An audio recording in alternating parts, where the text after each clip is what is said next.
so fast, vibe so fast, pull up in the whip, come slide, pace on high, brand new for my ride, yeah, the best outside, 3 V's right outside, yeah, you see me now,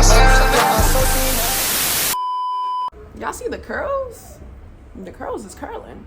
Hey guys, it's your girl Ari. In today's video, I'll be talking about 10 micro habits that I do to prevent me from burning out. So let's get started. I've been seeing a lot of 10 micro habits for leveling up, as well as weight loss or other various topics like that. But I wanted to do one in terms of burnout. I've seen a couple videos talking about burnout as a whole, but I haven't seen the niche of 10 micro habits to prevent burnout. So I wanted to talk a little bit about that.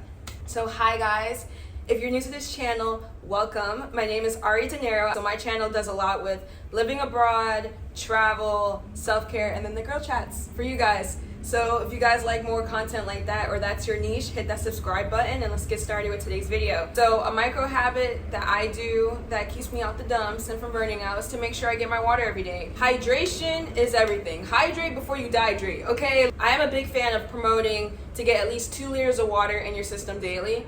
And if you can't get the 2, at least 1 liter of water in your system daily. When we are dehydrated, we're not looking our best, we're not thinking clearly, we're out of junk. Your body needs water to hydrate, to restore to its natural balance. You need water. I have a Stanley cup. I try to fill that up at least 2 or 3 times a day. Each Stanley is about 1 liter. But if you don't have a Stanley cup or you just have a mug, aim to fill that mug at least 10 to 12 times in the day. So you could get that water, hydrate, dehydrate, you know the vibes. Your body's flushing all the toxins and you're thinking straight, okay? We can't make our best decisions when we're dehydrated. So let's get started with that. The second micro habit that helps me with burnout is waking up early. So I talked a bit about this in my previous level up video, but you don't have to necessarily wake up at 5 a.m. to be productive. If I have a 5 a.m. day, that's beautiful. But is it something that you have to do? No. Just waking up a bit early. I know some people are not morning birds, so if you fall in that category or if you work at night, I would recommend maybe waking up at 9, 10 just to get at least a head start of the day versus waking up at noon, having to go into work at 2. I used to work evening shift. I already knew. I started my days every day at 8 a.m. because I need to make the most of my day before I go into work. But again, some of my coworkers, they would wake up at 11, 12 and do their thing. Preferences, but I know that I'm the most productive when I wake up early.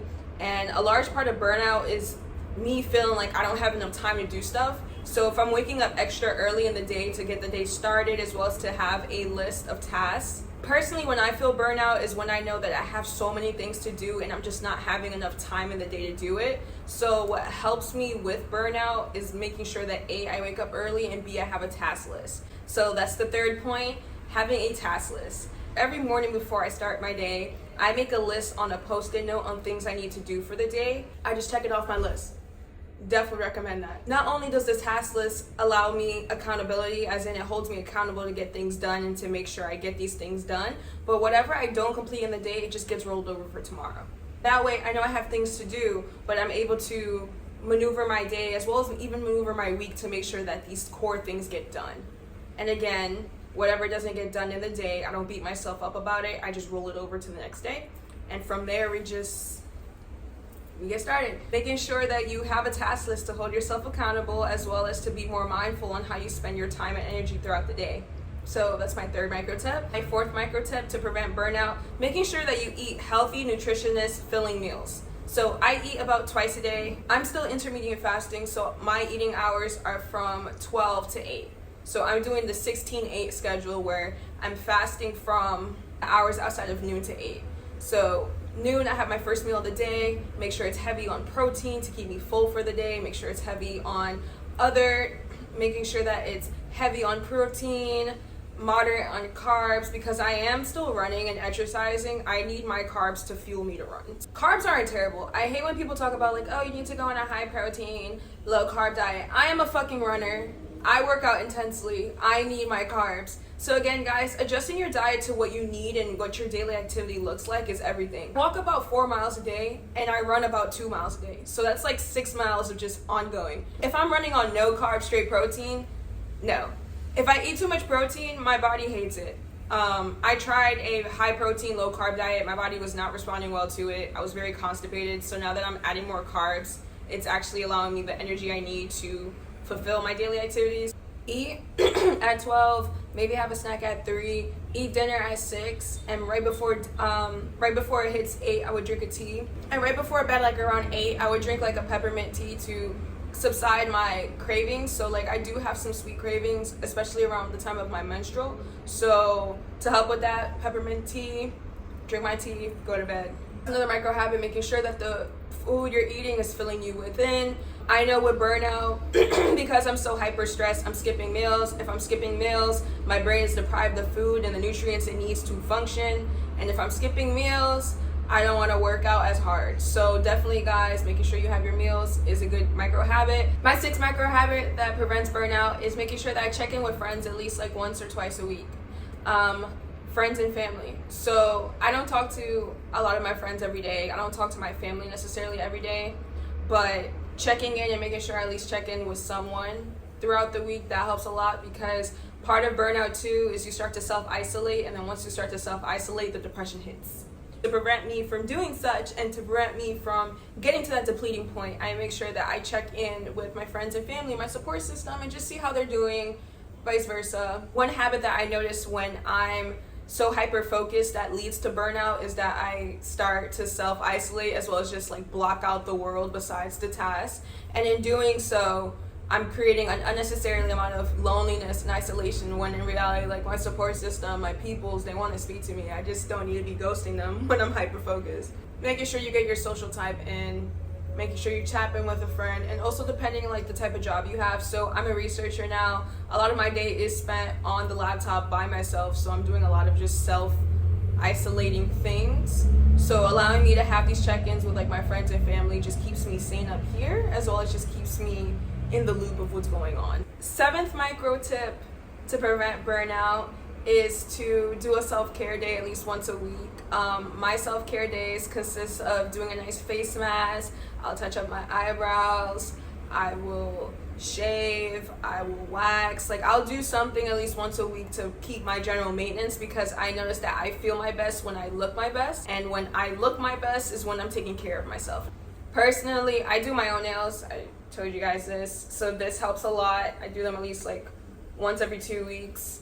My toes, I usually get them done as like a treat to myself, so every 2 weeks I'll do that. So I do my eyebrows now, guys, which it's been a journey, but I do my brows now. So just doing some sort of self-care. And if you're not comfortable doing, let's say like your brows or your wax, I mean, you could go get it done. That's another thing. I like saving money, and I like my eyebrows to look a particular way, and I like my body to look a certain way. So I mostly do most of my services, but you can also get it done. Face masks, you could literally get them at the drugstore or department store. They're just so versatile. And yeah, just doing like at least like 1 or 2 things of self-care. Once a week, 1 day just dedicated to your self-care and your body maintenance will do you wonders. Go get that bubble bath, go try that new shower gel, exfoliate your body, shave, do what you need to do, listen to a podcast, like find ways to fill in to yourself on that self-care day. I definitely recommend that. I do my little self-care Sundays, but not Sundays, might not be for everybody, so just pick a day in the week. Sundays might not be for everyone, so just pick a day in the week where you could just really just take care of yourself, okay? 9th micro habit that prevents me from burning out is like I think it's like probably the smallest I want to say, but going on my hot girl walks. My hot girl walks have been so beneficial, as well as just so therapeutic for me. In conjunction to walking on the treadmill, I also do walk outside. So every day for at least 30 minutes, I get a hot girl nature walk, where I would walk either through a park or walk through a place that has beautiful green scenery. I'm a big fan of green therapy. I do think that the color green is truly a healing color.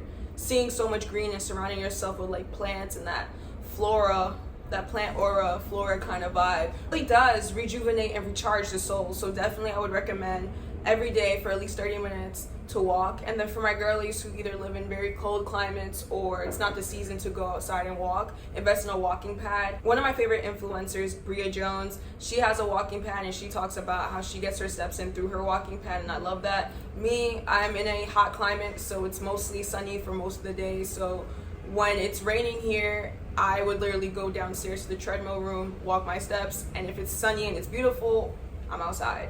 I walk at least between 30 to an hour a day, and I've noticed that it has allowed me to release stress as well as help me like get back in the creative flow and like funk of things. So it's been very helpful.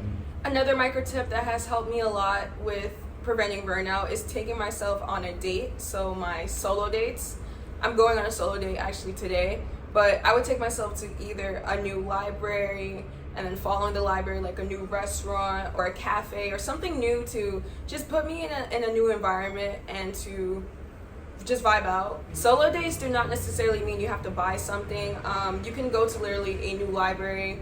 You can go to a new library. You can check out a new park. Just having some time by yourself to really just recharge and just sit. I think that's been so beneficial for my mental health, and I would recommend that to anyone. I would recommend that for everyone. It doesn't matter if you have a stressful job or not. You need to make time to sit and enjoy your own company. Not too much time though, because it's self-isolating, but a good balance. And to prevent me from burning out, just having that solo time so I can recharge with myself and just gather my own thoughts have been so beneficial to my mental health.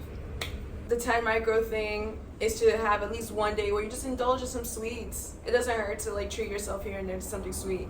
And as much as I do vouch for healthy living and, you know, eating good, it's okay to cheat here and there. So yeah.